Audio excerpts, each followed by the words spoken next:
I want to give a shout out to the London Community Foundation for their recent Vital Signs report and the data that they included that really highlights the importance of the NDP's motion to Londoners who are facing housing challenges.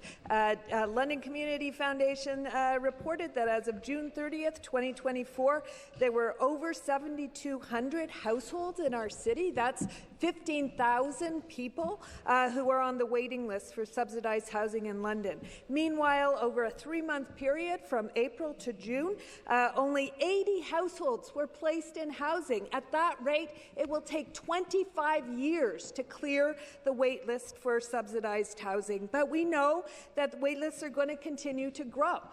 We hear every day from people in London, people who are getting renoviction notices from their low-rent apartments that are being bought up by numbered companies in Toronto and throwing those seniors and people with disabilities out onto the streets. London's population is rapidly growing. That puts huge stress on our existing supply.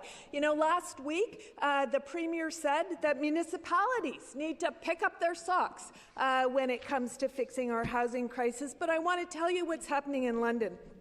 The city is facing a $28.5 million hole this year alone from provincial changes to development charges. The city is approving almost 10 times as many new housing units as are being constructed.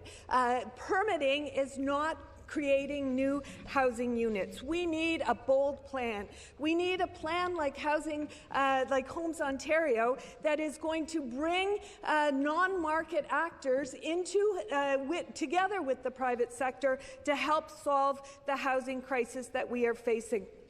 The biggest logjam, we know, is the shortage of deeply affordable housing, supportive housing, and that is where non-market actors can play such a critical role. Back to London Community Foundation. They have convened a one-of-a-kind initiative in London, Vision Soho Alliance, that is bringing together 6 nonprofit housing developers, jump-starting the creation of 690 units. But organizations like that can't do it on their own. They need the provincial governor as a partner, or government as a partner, so I call on the Conservatives to support our motion.